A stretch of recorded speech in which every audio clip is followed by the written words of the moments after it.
Hoş geldin. Bugün çok məşhur olan Masumiyyət dizisi haqqında paylaşım edəcəm.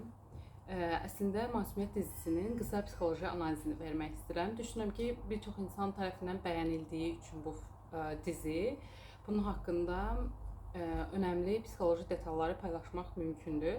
Lakin Masumiyyət dizisindən danışmazdan öncə gəlin baxaq. Ümumiyyətlə insanların çox qarışdırdığı iki anlayış var. Sevgi və eşq. Yəni bir insana aşiq olmaqla bir insanı sevmək arasında əslində çox böyük bir fərq var. Ancaq insanlar bunu çox vaxt eyni bir şey kimi başa düşürlər. Ümumiyyətlə nədir eşq, aşiq olmaq? Bir insana ilk belə bir sual var, inanırsanmı? İlk görüşdən sevgiyə, ilk görüşdən aşiq olmaq var. Amma İlk görüşdən aşiq olduğunda ümumiyyətlə aşiq olma necə bir hissdir? İnsanın ayaqlarını yerdən kəsən, o qarnında dediyimiz kələbəkləri, kəpənəkləri uçuşduran, məntiqli düşünməni dayandıran və normalda verməyəcəyin qərarları sənə verdirən, hətta həyatının ən belə deyək, görsən ki, puç olmağı doğru belə gedirsən, yenə səni o yolda davam etməyə sürükləyən bir hissdir. Və təəssüflər olsun ki, çox vaxt insan aşiq olduğu insanı, belə deyək, bu eşqi sevgiyə çevirə bilmir. Sevgi çox daha uzun müddətlidir və sevgi məsuliyyət tələb edir. Sevgi reallığı görməyi tələb edir. Məsələn, aşiq olduğun insanın negativ xüsusiyyətlərini əsla dərk edə bilmirsən, görə bilmirsən. Daha çox insan rədd etməyə meyilli olur və ya onu görməzdən gəlməyi seçir, belə deyək, negativ xüsusiyyətləri. Amma sevgidə isə sən o insanın belə deyək, mənfi xüsusiyyətlərini bildiyin halda qəbul edirsən sağlam bir şəkildə və sevməyə, onunla bir həyat yaşamağa belə deyək, hazır olursan, davam edirsən. Və Masumiyyət dizisində Kəmal Füsuna aşiq olur və Füsun da Kəmala aşiq olur. Amma burada Füsun əslində bu münasibəti sevgiyə çevirmək istəyən tərəf olur Kəmaldan fərqli olaraq. İndi gəlin birlikdə analiz edək. Mən ümumiyyətlə çox geniş analiz verməkdən ziyadə müəyyən detallar var, çox diqqət çəkən filmdə. Onlar üzərinə irəliləyəcəm. Kinoda nə görürük? Kəmal başqa bir qadınla, hal-hazırda sevgili olduğu bir xanımla nişanlanmaq üzrədir. Yəni bu üzərində planlar gedir ailədə. Və Füsunla o ərəfədə tanış olur, Füsuna vurulur və bir münasibət başlayır və Füsun hər zaman onun yanına gələrkən istifadə etdiyi bir sırğa var. Və bu sırğa onlar nə qədər müddət görüşürlərsə, həmişə qulağında taxaraq gəlir və bir gün onunla zaman keçirərkən evdə düşür, itirir o sırğanı, Kəmal tapır, saxlayır. Və o sırğaya baxsaq görərik ki, sırğa ümumiyyətlə kəpənək obrazındadır. Obrazında deyərkən quruluşundadır, formasındadır, belə deyək. Əslində psixoloji analizdə baxsaq, məsələn bu filmdə bu sırğa üzərində çox vurğu edilir. Kəmal onu çox, yəni hardasa il yarım, 2 il kimi üzərində saxlayır həmin sırğanı və Füsun artıq belə deyək ki, Kəmalın birlikdə olduğu qızla nişanlandığını gördükdən sonra öz münasibətlərinə dair hər inamı itirir və çıxıb gedir, uzaqlaşır və Kəmal onu 1 il ərzində tapa bilmir və o sırğanı özündə saxlayır. Sonra tapdıqdan sonra da Füsunu və sırğanı ona verir və izləmisənsə dizini görəcəksən, orada 8 il boyunca Füsungilə hər axşam yeməyinə gedir, orada oturur, söhbətləşir, çıxır, gəlir və bu 8 il boyunca Füsun da artıq başqa bir adamla evli olmuş olur və Füsun 8 il boyunca bu sırğanı taxmır və orada ümumiyyətlə Füsunla ayrılmazdan əvvəl hansı ki Füsun sırğasını itirib olur, Kəmal'a dəfələrlə deyir ki, bəs mənim sırğamı tapmadın, hara oldu, necə oldu, mənə lazımdır, onu istəyirəm. Kəmal ona atasının evli olduğu zaman başqa bir, yəni kənarda evliyindən kənar bir münasibəti olur bir xanımla və o xanıma aldığı sırğanı atası Kəmala verir. Çox belə deyək, qiymətli bir sırğı olur o da və Kəmala verir ki, bunu nişanlanacağın qadına hədiyyə edərsən. Amma Kəmal da orada belə bir cümlə işlədir ki, bəs qızın adı yadından çıxdı, Kəmalın nişanlısının. Yəni o mənim gizli sevgilim deyil, nişanlımdır. Belə bir ifadə işlədir. Və həmin sırğaları mən çox təsirlənmişdim o səhnədə. Həmin sırğaları Füsuna hədiyyə edir. Və Füsun da o sırğaları görərkən deyir, yəni bunlar çox qiymətli sırğalardır, qəşəngdir, amma mənim deyil, mənim deyillər. Yenə biz baxsaq, kəpənək əslində dönüşümü simvolizə edən bir simvoldur kəpənək. Yəni pup şəklində olur və pupdan sonra tırtıl pupa çevrilir və sonrasında da onun içərisindən bir kəpənək çıxır. Yəni insan öz həyatının belə deyək, daha xırda formasından, daha bacarıqsız, cılız formasından yetişmiş, bacarıqlı və artıq mən bunu edə bilirəm halına çevrilmiş, belə deyək, çevriliş. Və bəlkə də bunu bilməyərəkdən taxması o kəpənək sırğalarını, o 18 yaşında bir qız olur və arzuları olur, aktrisa olmaq istəyir, bir növ öz potensialını gerçəkləşdirmə arzusuyla, belə deyək, yanıb tutuşur və biz bu 8 il ərzində də onu görürük. Hansı ki kinoya çəkilmək istəyir və ona Kəmal əngəl olur. Kəmalın belə bir ifadəsi var kinoda. Əgər mən Füsuna icazə versəydim filmdə çəkilsin, o tez bir zamanda məşhur olacaqdı və məni artıq görməyəcəkdi və artıq mən onun üçün heç bir anlamım qalmayacaqdı. Ümumiyyətlə narsist şəxsiyyət xüsusiyyətində belə bir əlaməti var ki, öz yaxınında, öz belə deyək, münasibətində olduğu bir insanın özündən irəli getməsi, ümumiyyətlə hətta irəli getməsi həmin insanları, yəni narsist xüsusiyyəti olan insanları çox narahat edən bir şeydir. Çünki bu onlara mən yetərsizəm, mən geridəyəm hissini xatırladır, ayna tutur və heç cür yanında olan bir insanın daha uğurlu, daha bacarıqlı, daha qabiliyyətli bir yönün üzə çıxmasına izin verməzlər. Və Kəmal burada bəli, aşiqdir Füsuna. Amma bu sevgidirmi? Önəmli olan bura baxmaq lazımdır. Çünki sevgi səni böyüdən, inkişaf etdirən, genişlətən, sənin bacarıqların hər hansı bir sahədə varsa onun üzə çıxmasına imkan yaradan bir vasitədir, belə deyək. Amma aşiq olduqda isə insan çox yaralayıcı ola bilər. Məsələn, biz sevdiyimiz insanlar hissləndiyimizdə incitmək istəmərik. Amma birisinə aşiq olmuşuqsa, bəli, onu yaralaya bilərik. Və aradakı fərqi izah etməyə çalışıram. Və burada maraqlı nüanslardan birisi o sırğanı Füsun gördüyü halda 8 il boyunca o sırğanı taxmır. Nə vaxt taxır?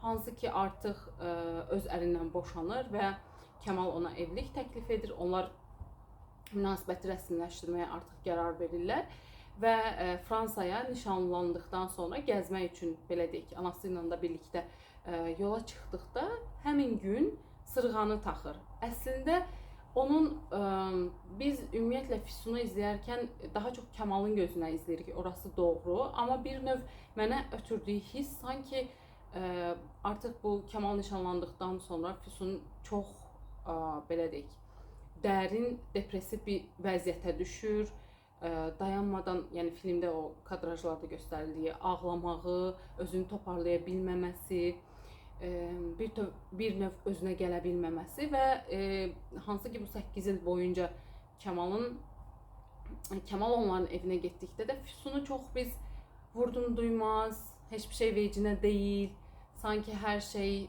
nə baş verir versin, sanki dünya yansa ona təsir etmirmiş kimi bir abu havada görünür. Məncə onun depressiv vəziyyəti orada, yəni davam edir, tam o vəziyyətdən çıxmış olduğunu düşünmürəm. Bir növ içinə qapanıq, səssiz, daha bir uyumlu görünür. Yəni filmdə, kitabını oxumamışam, bəlkə kitabda başqa cür belə deyək informasiya var o haqqda. Və hər tutaq ki, ilk addımda bir şey edir və alınmadıqda, maşın sürməyi öyrəndikdə, sonra viza almaq üçün müraciət etdikdə ilk dəfədən alınmaması onu sanki geriyə çəkir. Yəni bir var ki, insan bir şey alınmadıqda dayanıqlı olur və onu davam etdirməyə səy göstərir. Amma Füsunda isə bu tez həvəsdən düşür və tez ümidsizliyə qapılır vəziyyətini görə bilirik. Və sonra həmin gün o sırğanı taxanda əslində o Kəmalın həqiqətən onu bir növ nə qədər Kəmal onu düşünür, sevir, nə qədər Kəmal onu görür, mən görülürəmmi yoxlama cəhdi idi və bir növdə həyata tutunmaq üçün yenidən o dönüşməyi seçmək üçün olan bir addım idi. Öz dəyərini göstərə bilmək üçün. Çünki özünü elə bir münasibətdə yaşı da azdır, düzgün şəkildə qərar verə bilmir. Təbii olaraq dəyərsiz hiss edir. İstifadə olunan bir qadın obrazına düşür yəni. Hətta filmdə bunu Kəmala da söylüyor, sən belə bir adamsan yəni. Evlənmədən öncə qadınlarla birlikdə olub, sonra da ondan evlənməyən. Bu bir qadın üçün çox üzücüdür, xüsusən də o zamanki şərtlər və yaşın 18 olması və bir növ dəyərli olub olmadığını hiss etməyə, əmin olmağa çalışır Kəmalın gözündə. Çünki bizim öz dəyərimizin formalaşmasında nə qədər desək də ki, bəli, özümüzü dəyərli hiss etməliyik, amma kənarın bizə əks etdirdiyi də bizim özümüzü dəyərli hiss etməyimizə dolayı yoldan səbəb olur. Və Kəmal, halbuki o sırğalar onun üçün, Kəmal üçün də çox böyük bir məna daşıyırdı. Heç cür həmin gün qulağında nə qədər Füsun saçları ilə bu şəkildə əlləri ilə saçını qulaq kənarına etməyə cəhd edir yəni və bunu göstərməyə çalışır, amma Kəmal bunun fərqinə varmır. Və Füsun sanki orada qərar verir ki, yəni mən heç kim tərəfindən görülmürəm. Çünki onun evləndiyi insan da yanlış bir seçim idi və bir növ o düşdüyü quyudan, çıxmazdan, emosional əzab, əziyyətdən qaçış yolu kimi idi. Həmin insanla evlənməsi və o insan da onu əslə görmürdü. O Füsunun seçməsi, Füsun çox gözəl bir qadın idi və onun sayəsində filmin prodüseri olacaq idi və rejissoru prodüseri idi və onunla onun vasitəsilə tanınacaqdı. Həmin oğlanın da məqsədi bu idi. Yəni orada da bir sevgi yox idi əslində və sonra da Füsunu aldadır. Ata orada çox da belə deyək, qızına sahib çıxan bir obrazda deyil və Kəmal da sevgisinə sahib çıxmır. Füsunu bu qədər çox sevir, aşiq olur, amma sahib çıxa bilmir. Nədir sahib çıxmaq? Sahiblənmək və sahib çıxmaq arasında da belə deyək, fərq var. Bir şeyə sahib çıxmaq əslində onun ehtiyacı olanı görə bilmək, onu qorumaqdır. Məsələn, deyirəm, bir pişik sahibləndim, bir pişiyə sahib çıxdım.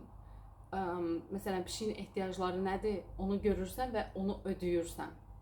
Onun üçün yaxşı olacaq bir şey edirsən, qoruyursan onu. Və insanlarda da belədir. Biz birisinə sahib çıxdığımızda onu qoruyuruq, onu əzizləyirik, ehtiyaclarını görürük. Amma Kəmal Füsunun heç bir ehtiyacını görmürdü. Kəmal sadəcə olaraq Füsunun izləyirdi və yanında olmasını istəyir. Əgər Kəmalın hisslərinə baxsaq, görərik ki, Füsunun onu tərk etməsindən sonra hardasa bir il qədər zaman keçir və Kəmal çox belə depressiv vəziyyətə düşür. Heç bir şeydən həzz almır, heç bir şeyə diqqətini verə bilmir, heç bir şeydə özü kimi hiss etmir, daha əvvəlki kimi hiss etmir. Əslində bu yenə də belə baxdığımız zaman narsistik şəxsiyyət xüsusiyyətin olan insanlar tərk edilməyi heç cür qəbul edə bilmirlər. Çox ağırdır onlar üçün bir insan tərəfindən tərk edilmək. Çünki birbaşa özlərinə, öz varlıqlarına təhdiddir. Yəni səni saymıram, səni görmürəm, səni qoyub çıxıb getdim. Yəni o qədər ağrılıdır ki, bunu Yəni qəbullanmaq mümkün deyil. Və üstəgəl Kəmal burada bir belə deyək, əşya saxlaması məsələsi var. Ümumiyyətlə hər bir münasibətin özünə xas simvolları olur. İnsanlar bunu daha çox şüursuz şəkildə istifadə edirlər və bu münasibəti özünə xas edir. Bu gözəl bir şeydir. Yəni iki nəfər arasındakı kimya hər zaman həmin iki nəfərin başqaları ilə qurduğu kimyadan mütləq fərqlənir. Və burada həmin əşyalar da onlar arasında olan o kimyadan bəhs edir. Amma Kəmal Füsunun hər əşyasını saxlayırdı. Bu nə zaman baş verir bilirsən? Bu o vaxt baş verir ki, sən tam o insanla yaxın olub güvən hissini tam qura bilmədiyində. Orada bədənsəl bir yaxınlaşma var, amma ruhsal bir yaxınlaşma, emosional bir yaxınlaşma tam olaraq var idimi? Çünki biz qarşımızdakı insanın sevgisindən tam əmin olduğumuzda, öz sevgimizdən tam əmin olduğumuzda bu qədər əşya yığmağa ehtiyac duyuruqmu? Qarşı tərəfin əşyasına ehtiyac duyuruqmu? Bu bir növdə mən tam əmin deyiləm bu münasibət davam edəcək.